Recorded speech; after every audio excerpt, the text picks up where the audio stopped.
Hello and welcome back to Satisfactory. My name is Okada, and welcome to episode 35. Wow, it's already 35 in. It seems crazy.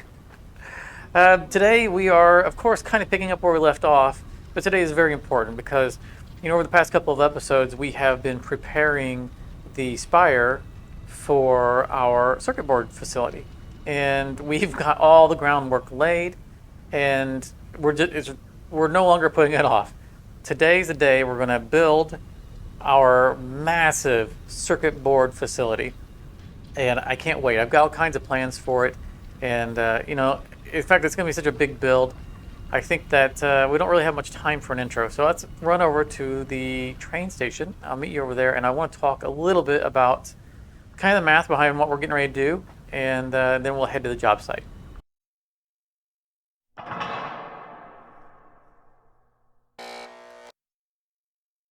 All right, here we are back at our warehouse next to our train station. I want to go over as quickly as I reasonably can what our plans are for today and how we got here and kind of the math behind the gargantuan project that we are about to undertake. So I'm going to bring up the spreadsheet. Everybody loves a spreadsheet. Hopefully I don't lose everybody here. I'm going to go over this as quickly as I can. I'm going to shortcut it because honestly I could spend the next 20 minutes talking about all the math and everything that's going behind this, and I want to save it and go build. So very fast. When we unlocked the recipe for the circuit boards that uses rubber and coke, the original plan was to use the regular setup of recipes where we turn coke into rubber and heavy oil into coke. And if we go into 600 increments of crude oil, which is what we get out of a 600 pipe, then what we would end up with is 65 circuit boards per minute. And that's because we have way too much coke, not enough rubber. Now, because of that, last episode off camera I started churning through hard drives. I showed that little montage, and I was looking for the recycled rubber recipe that would allow us to turn some of that excess heavy oil that instead of going to coke would turn into basically rubber by turning plastic into rubber and whatnot, which would actually give us a little bit better ratio. But while I was doing that, I unlocked an alternate recipe for resin. And while I wasn't thinking about that alternate recipe, it reminded me that we already had this recipe. And we can always do the resin to rubber as well. And so I did the math behind this one, and ironically it turned out to 65 circuit boards. The same.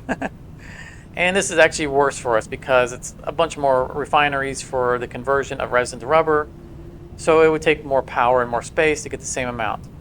But I was thinking about, we did unlock that other resin recipe, and what if we combined the two? Because in this scenario here, we have way too much resin, and it's just going to waste. So we run over here real quick and I made a third option where we take both recipes and kind of combine them. So this was the new recipe where it's using half as much crude. It's giving us 4 times as much heavy oil because it's half as much crude. So we'd get 80 heavy oil for the same 60 here. So this is a way of us bringing the heavy oil back up to get all of the petroleum coke we need and kind of back off of the resin. And we're looking at a total of 600 crude. We did a little bit of fancy math in here so that whenever we change this, it compensates for how many refineries we need to finish out having 600. It also changes how many refineries will be required to make the coke and the rubber and how many extractors we're going to need for water and all of that stuff. And basically what we need to do is we need to find the balance between these two where our circuit boards line up as much as possible between having more rubber than coke or more coke than rubber. And that was the kind of goal here. So what we did is just play with these numbers and watch these closer and closer. We jump way up. We can see that at 9, we only have 2 refineries here, and I'm 186. So now we're already beating our 65. And we go down, we're a little bit closer. 93, looking pretty good. Now this recipe here, the first one, uses twice as much crude, so we can actually go in half increments here. 8.5, that is our sweet spot.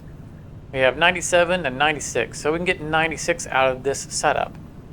And while we're at it, why not just double up and get another 600 out of it?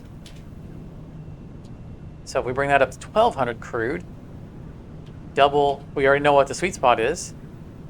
There, now we can get 193 circuit boards. That's a respectable number. We really need this, and that will work out for us just fine.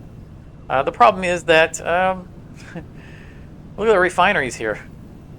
This is a lot of refineries. That's nearly 60 for just the rubber conversion, or say 15 for the heavy oil to coke, 23 for this. So as you can see, this is going to be pretty demanding, and also a lot of assemblers, extractors.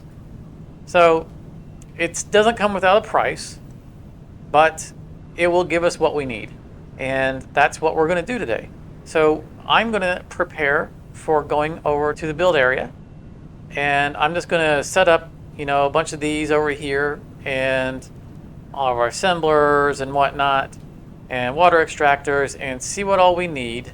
And I'm going to load it all up on the train, and then I will meet you guys over at the circuit boards. All right, here we are back at our station that we built last time. Well, the station was already built, the roof, and we finished it all up, as well as this beautiful walkway. Beautiful, beautiful glass walkway that allows us to see all the nice terrain. Love this. We have the conveyors below. They're not carrying anything yet, but they will by the end of this episode. All the angry bees that can't get to us. I want to do this more often. When we built the complex back at our home base, I always kind of envisioned we'd have walkways between them, but they were so close to each other, there really wasn't a need for it. So it was kind of nice to be able to do it here. But yeah, we're going to transform this area into a rather massive building. And as I've been talking about over the past 2 episodes, I don't really want to impact this area too much because it's so pretty.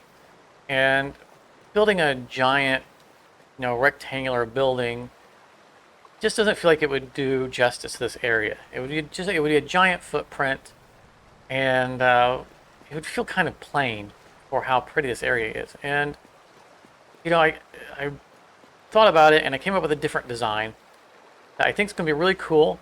I don't know how large it's going to be. I know it's going to be large.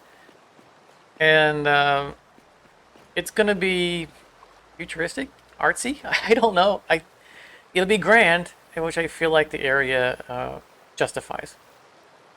So as you know from earlier when we went over the spreadsheet, we have a ton of things that we're going to have to place. Most notably, nearly 100 refineries, and that takes up a ginormous amount of area.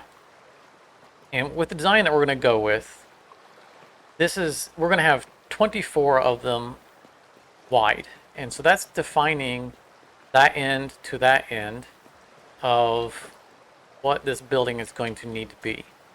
That we can't really get around, not reasonably. And that's okay. We're just going to make that, we're going to say, the bottom of the footprint. And what we're going to do is we're going to build upside down, sort of.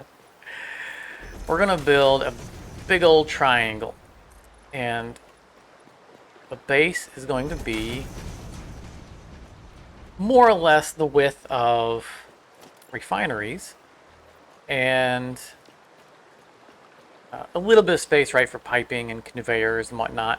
But there's not going to be anything else. This is going to be the bottom floor is going to purely be these 24 refineries that are processing crude, and all other machines are going to go up and out in many cases.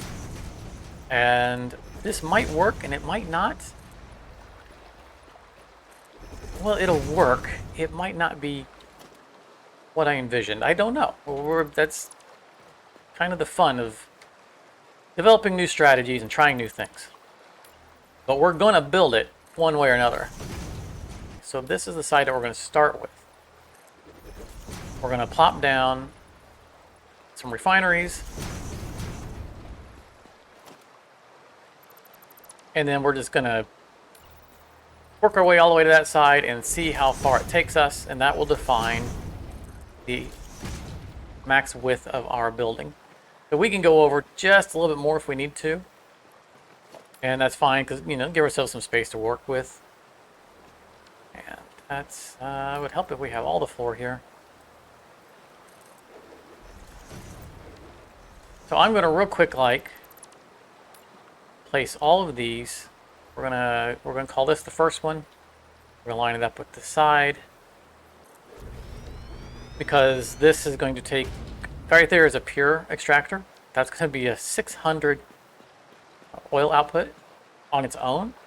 So that will wrap around here, and it will go to our first set of refineries. We're obviously going to need another layer here for the piping. And then the other ones will come from over there, that pipe. So we're going to do 24 of them, or 12 of them facing this way, and then we're going to do 12 of them facing the other way. So I'm going to get started getting all of these out and getting the basic groundwork in place, because we know this is one thing that we know for sure about how the build is going to go. And then we will come back with some progress and kind of the next stage of it. Yeah, that was quite a bit of work. As you can see, we have all the piping done. We have all the conveyors done. You know, we're producing a ton of resin, a ridiculous amount of resin, and it's far too much for even a Mark IV belt. And so what we had to do is come up with a creative scheme of grouping our refineries with the mixture of the different types of recipes, right? So here's the high output ones, right? 130 resin combining with the few, not that one, the ones that are under. And so we have different belt amounts between them. We managed to get it down to just 3 belts. And I put a little sign to remind myself which belts have how much. That one only has 280. It's kind of the leftover. But we have 410. And we have 475, which is the most we could get away with. And that one has a low end one, right? One's only producing 20. And on the end, we have the underclocked. We're using 8.5 per side. This one's only going to produce 65. And then we replicated that in reverse on the other side. So you can see this is identical. It's just flipped the other way. So this is the bottom floor, and it's complete. And you can see we glassed off all of this. But this was the easy part.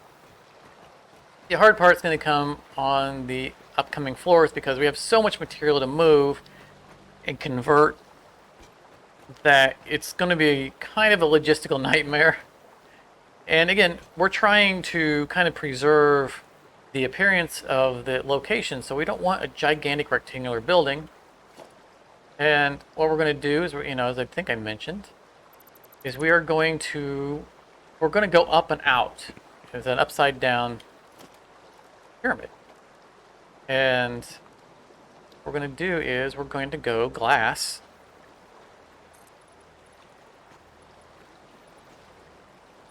And this will be the exterior of the building, and there will be platforms coming down, probably concrete platforms that will bring in as support pillars, so this won't look weird like it's going to tip over.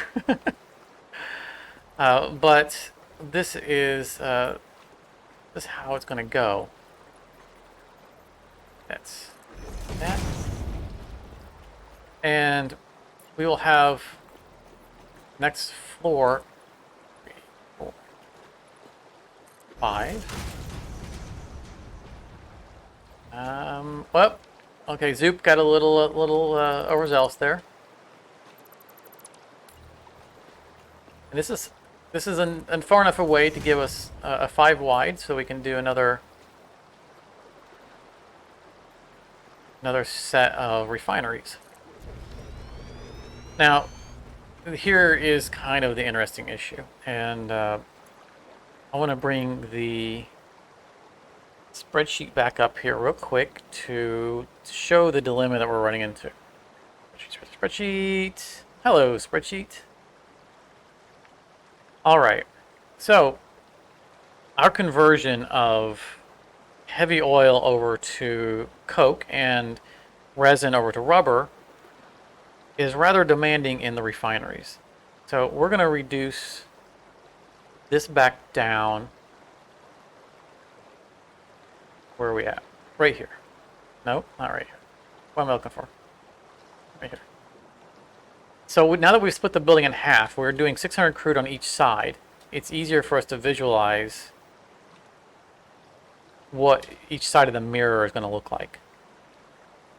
So we have, one side, which is our 12 refineries for the crude.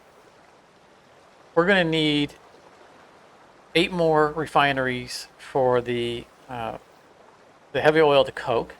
And then we're going to need 30 more refineries for the resin to rubber. And that's per side. Now, our entire floor is only 24 refineries wide. This is 30 refineries alone. If you combine it, we're at what? 30, we said it's going to be 8, so it's going to be 38. Obviously, we're not going to do one floor of that. We can't even do one floor without making the whole building wider just for these alone. So we're going to split these in half. So we're going to do 15 on one floor and 4 of these, and we're going to tier them up. So as you can see, this is going to be, it's going to be a quite large building.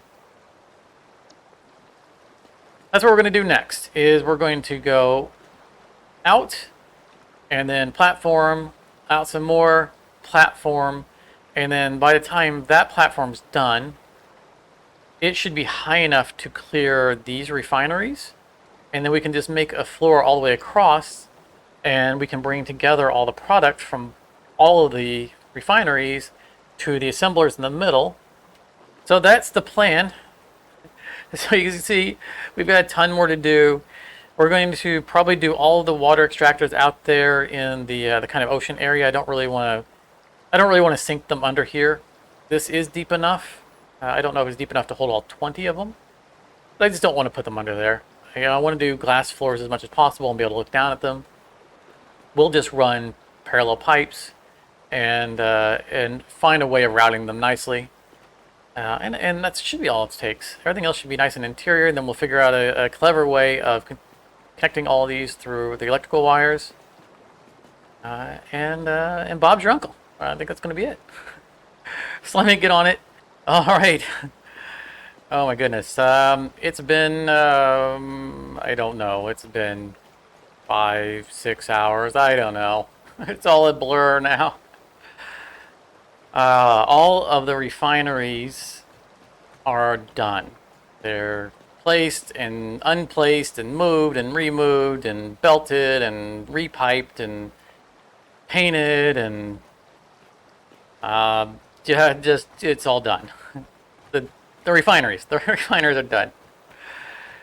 So as you can see here, we had the original floor down there, which is our crude. That is producing all the resin and all of the heavy oil. And of course, again, they are flipped. One side's going one way, the other side's going the other way. So like all of these facing this way are supplying this whole side of the building.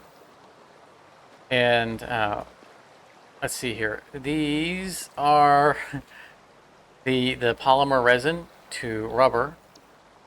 And what we're doing down here, because that's a ton of resin. It's so much that we had to split it into 3 belts, but they're all segmented and they're just going right up the ramp and just making this perfect little turn and popping up to the next floor.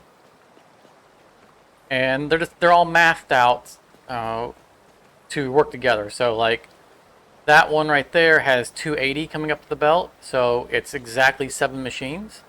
So it hits these first 3, goes up and hits the next 3. And then here is the second set, which is 410, so it's 10 machines, it's 40 per.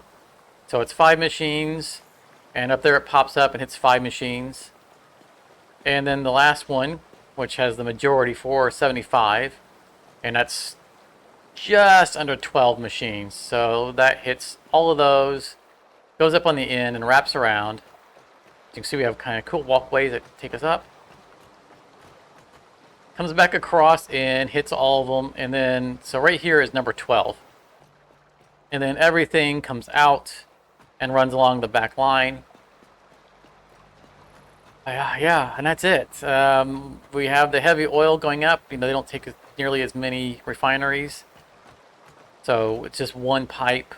Hits those 4 machines, comes right up, and hits the other 4 machines. It's a lot more simple. We don't have to do weird belting because it's just fluid going in, turning into petroleum coke, and then heading back out. We don't have to do anything weird with the petroleum coke. The 4 machines are exactly 480. Yeah, 480 coke, so that's exactly a Mark IV belt. And you can see the belt's not going anywhere yet.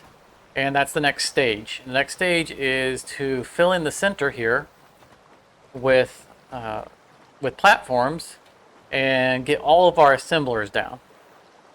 So all the material will come around. So as you can see, we've mirrored it, right? The petroleum coke on this side is not petroleum coke on this side. So this side of the building will contribute the coke to this set of assemblers, and this side will bring all of the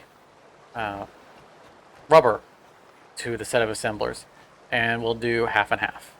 We also still need to run a bunch of water to these pipes here, but we'll deal with that in a bit. So, progress. Time to get the next floor and get the assemblers up and running. So, see you guys on the next progress update. Look at all those assemblers. Oh my goodness, so much work. You know, getting all this kind of nice and neatly tied together. You can see we went with some kind of fancy lift system here, where we've attached splitters to the bottom of the platforms, and that way we can bring them up into the upper floor. And we did the same here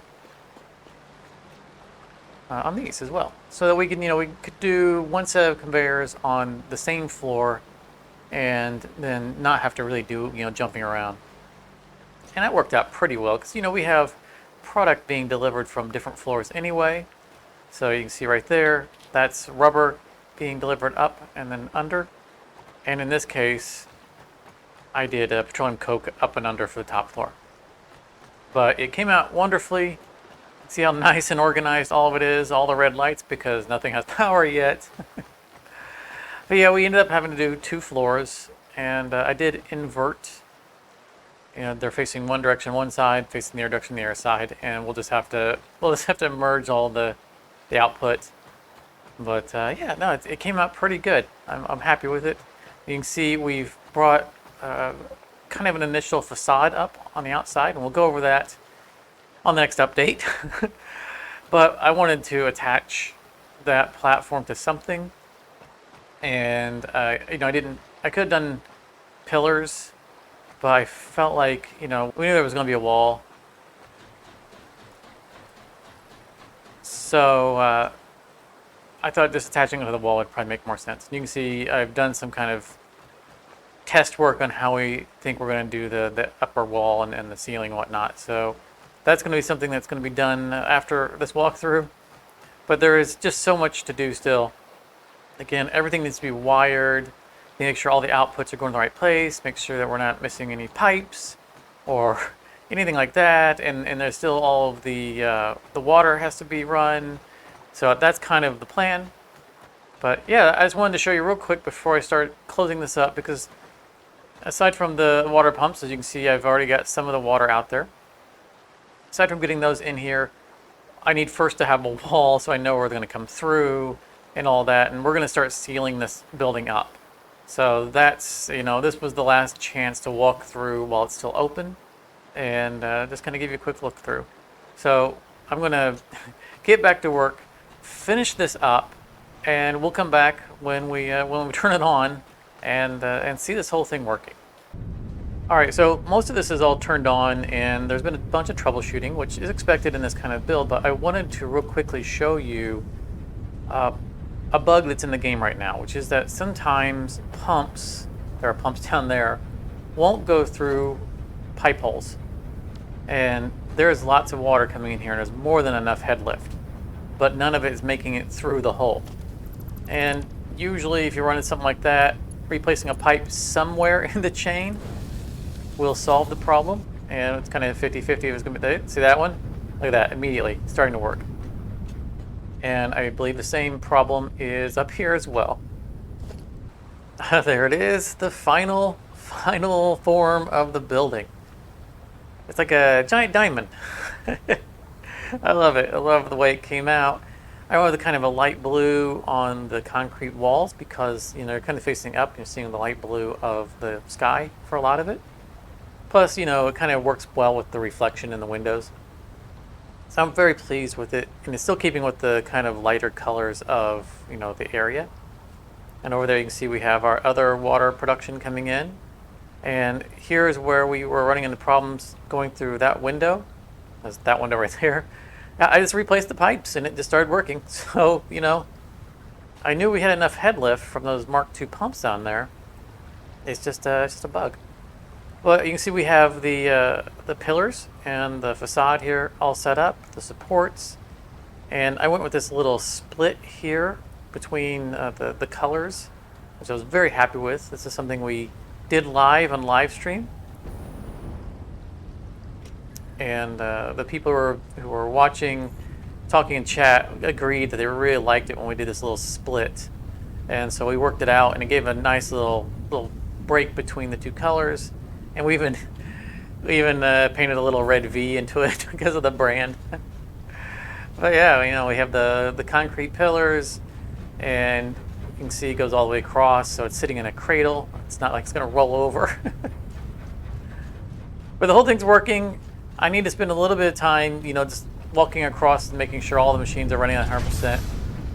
But that's going to take a long time because, you know, it takes time for machines to backfill in the front before the ones at the end start to, you know, really get up to running. So we're going to see a lot of yellow lights for a good while. But that's okay. I'm not too concerned about that. But for now, it's producing. You can see all the resin sitting on the belts. And it's looking good. I'm very happy with it. We brought all of the outputs together. Oh, where? Yeah, here we go. There's some outputs going across and going down. Because remember, they kind of flip sides. And this is where the other side's coming up and going across.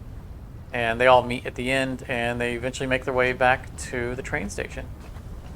But this is so pretty. I'm just so pleased with this. This is a monumental amount of work. It truly turned into a mega build.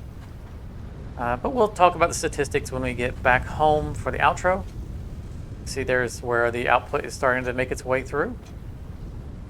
And, you know, as promised, that's making it all the way down.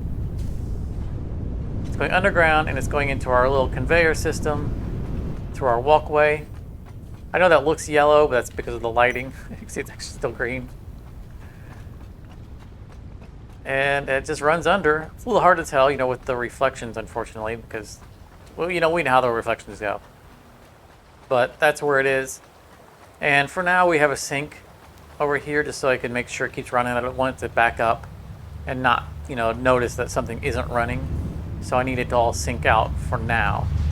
But we will connect it to a station here, and we'll set up a train and start delivering it to where it needs to go. Get here real quick, get a look at it from this angle. That's so cool. And see, it wraps around, has a little hang down from there. Actually, let's go inside real quick and look out the windows.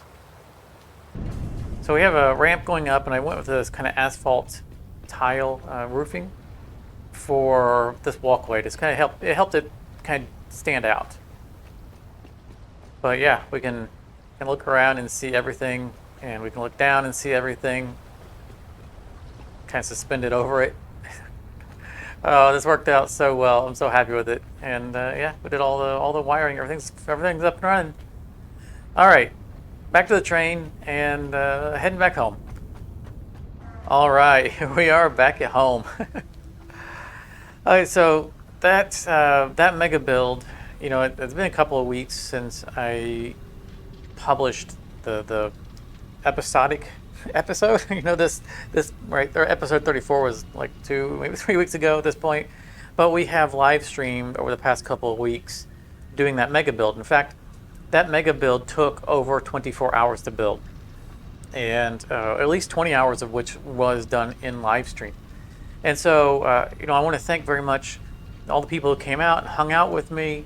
You know, it helped the time pass a lot more quickly by being able to chat with others and just kind of enjoy each other's company, as well as there was a lot of positive feedback. A lot of, you know, people would spot something I'd miss, and that definitely saved me some headaches. And it was this great collaborative effort. You know, there are stylish parts of the build that are due to feedback, you know, in real time, that we made decisions together, and I think that it came out better than having done alone. So I really do appreciate having people come out and hang out. I appreciate the feedback. That means also I appreciate feedback on these episodes. So definitely hit the comment section. I like to hear from you guys, even if it's just to say hi or to say, hey, this is an awesome series. Stop by. Love comments. But we're probably really out of time here, so we're gonna wrap this up.